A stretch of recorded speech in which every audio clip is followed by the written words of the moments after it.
Hello students, today we are going to read the poem Macavity the Mystery Cat.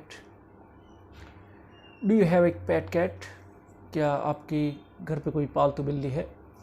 Have you ever noticed anything mysterious about it? क्या आपने बिल्ली के बारे में कोई रहस्यमय चीज़ नोटिस की है? It is not easy to say whether every cat is a mystery.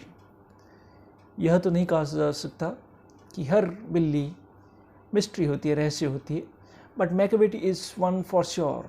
लेकिन कवि कहते हैं कि मैकेविटी सही मायने में एक रहस्यमय बिल्ली है, एक मिस्टीरियस कैट है. What is it that makes him a perfect mystery cat? ऐसा क्या है मैकेविटी के बारे में जो उसे एक रहस्यमय बिल्ली बनाता है? Read the poem and find out. Macavity is a mystery cat. He is called the Hidden Paw, for he is the master criminal who can defy the law. He is the bafflement of Scotland Yard, the Flying Squad's despair. For they reach the scene of crime, Macavity is not there. Macavity, there's no one like Macavity. He has broken every human law. He breaks the law of gravity. His powers of levitation would make a fakir stare. And when you reach the scene of crime, Macavity is not there. You may see him in the basement, you may look up in the air, but I tell you once and once again, Macavity is not there. Macavity is a ginger cat. He is very tall and thin. You would know him if you saw him, for his eyes are sunken in. His brow is deeply lined with thought. His head is highly domed. His coat is dusty from neglect. His whiskers are uncombed. He sways his head from side to side, and when you think he is half asleep, he is always wide awake. Macavity, there's no one like Macavity. For he is a fiend in feline shape, a monster of depravity. You may meet him in a by street, you may see him in the square, but when a crime is discovered, then Macavity is not there. This poem is written by T.S. Eliot. Macavity is a mystery cat. He is called the Hidden Paw. कवि कहते हैं कि Macavity एक mystery cat है, एक रहस्यमय बिल्ली है. He is called the Hidden Paw.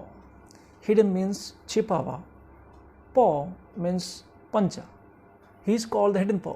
वह छिपे हुए पंजे के रूप में जाना जाता है. यानी कि मैकेविटी एक ऐसी रहस्यमय बिल्ली है जो हमेशा छिपी हुई रहती है और कभी सामने नहीं आती. For he is the master criminal who can defy the law. कवि कहते हैं मैकेविटी एक मास्टर क्रिमिनल है. क्रिमिनल जो गुनाह करते हैं, लॉ तोड़ते हैं, उन्हें बोलते हैं क्रिमिनल. तो बिल्ली की तुलना कवि ने एक क्रिमिनल से की है, एक गुनहगार, एक ऐसे व्यक्ति से की है जो कि लॉ, कानून को तोड़ता है. For he is the master criminal who can defy the law. और कवि कहते हैं मैकेविटी एक ऐसी क्रिमिनल है जो कि हर कानून को तोड़ती है.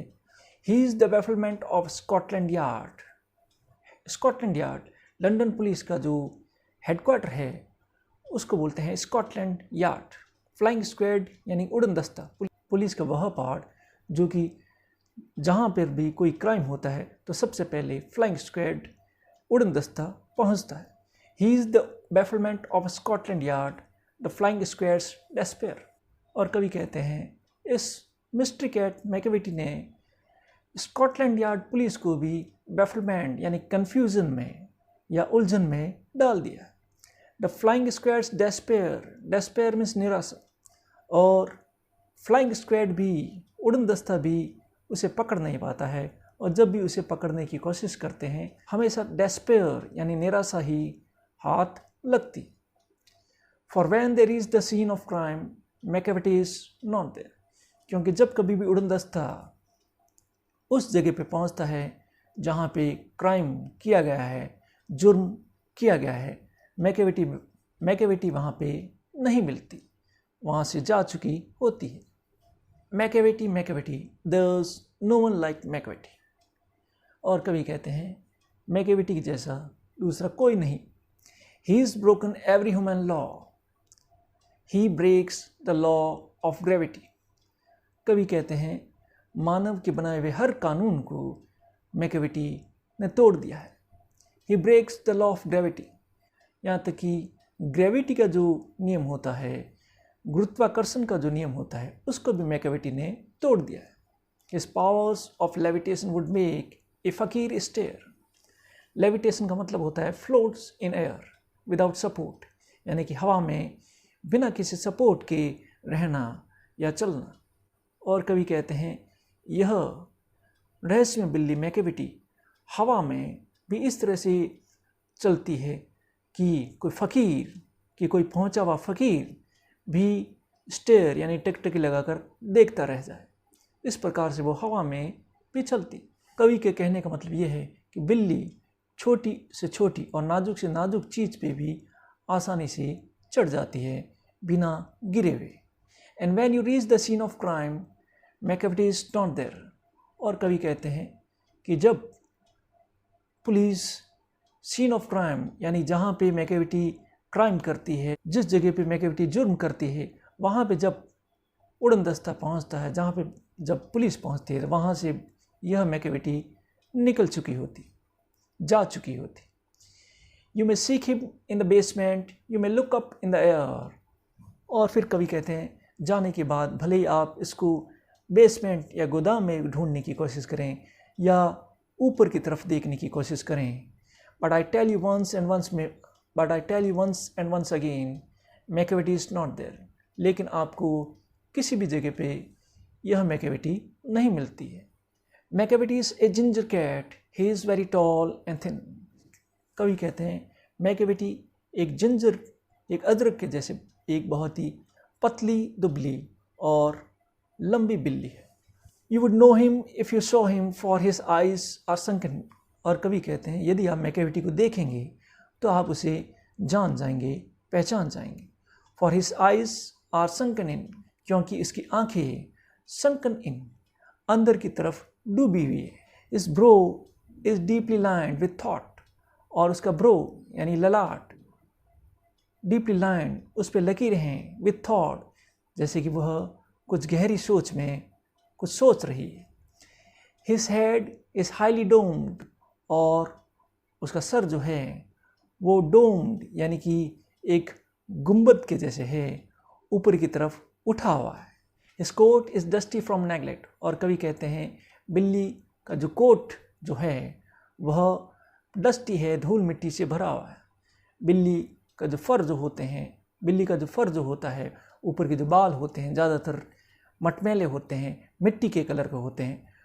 तो कवि ने बिल्ली के फर या जो बाल हैं उसको कोट से तुलना की है और कहा है कि इस बिल्ली का जो कोट जो है वो डस्टी है, मिट्टी से भरा हुआ है। फ्रॉम नेगलेक्ट, नेगलेक्ट का मतलब होता है उपेक्षा करना, यानी यदि हम कपड़े को धोते नहीं हैं, नेगलेक्ट करते हैं, जिस प्रकार से वो मैले हो जाते हैं, उसी प्रकार से कवि कहता है कि इस बिल्ली का जो कोट है वो नेगलेक्ट के कारण शायद डस्टी हो चुका है, मैला हो चुका है। His whiskers are uncombed. Whiskers बोलते हैं बिल्ली या शेर जैसे जानवरों के मुंह के ऊपर जो बाल होते हैं उन्हें विस्कर्स बोला जाता है। His whiskers are uncombed. और कवि कहते हैं कि इस बिल्ली के मुंह के ऊपर जो बाल हैं वो अनकॉम्ड हैं, उन्हें कंघी नहीं की गई है। He sways his head from side to side with movements like a snake. कवि कहते हैं मैकेविटी अपने सर को एक तरफ से दूसरी तरफ इस तरह से हिलाती है जिस तरह से सांप मूवमेंट करता है। जिस प्रकार से सांप जब चलता है तो वह मूवमेंट करता है, हिलता है, उसी तरह से कवि कहते हैं मैकेविटी अपने मुंह को एक तरफ से दूसरी तरफ हिलाती। And when you think he is half sleep he is always wide awake. और जब हमें लगता है कि यह मैकेविटी या बिल्ली आधी नींद में है, ही इज ऑलवेज वाइड अवेक, तब वह सही मायने में पूरी तरह से जागी हुई होती है। Macavity Macavity there is no one like Macavity. और कवि कहते हैं मैकेविटी की जैसा और कोई नहीं। For he is a fiend in feline shape. Fiend का मतलब होता है डेविल यानी कि दैत्य। feline का मतलब होता है of or relating to a cat, यानी कि बिल्ली से जुड़ा हुआ या बिल्ली प्रजाति से जुड़ा हुआ। For he is a fiend in feline shape, और कवि कहते हैं एक बिल्ली के रूप में यह एक फिंड है, एक दैत्य है। ए मॉन्स्टर ऑफ डेप्रेविटी, मॉन्स्टर का मतलब दानव या दैत्य। डेप्रेविटी मीन्स मॉरल करप्शन, यानी कि नैतिक भ्रष्टाचार। ए मॉन्स्टर ऑफ डेप्रेविटी, और कवि कहते हैं यह नैतिक भ्रष्टाचार का एक बहुत बड़ा मॉन्स्टर है, एक दानव है। तो यहाँ पे कवि ने इस मैकेविटी बिल्ली की तुलना एक मॉन्स्टर, एक दैत्य से की है, एक करप्ट व्यक्ति से की है, एक भ्रष्ट व्यक्ति से की है। You may meet him in a by street, you may see him in the square, और कवि कहते हैं यह मैकेविटी या बिल्ली आपको बाई स्ट्रीट, गली या रोड पे मिल जाएगी। You may see him in the square, या फिर चौराहे पे मिल जाएगी। But when a crime's discovered then Macavity is not there, लेकिन जब क्राइम होता है, क्राइम की खोज होती है कि कहीं पे जुर्म हुआ है, then Macavity is not there, तो मैकेविटी वहाँ पे मिलती नहीं, वो वहाँ से निकल चुकी होती, वहाँ से जा चुकी होती। This poem is written by T.S. Eliot. If you like the explanation, please give it thumbs up and subscribe the channel. Thank you.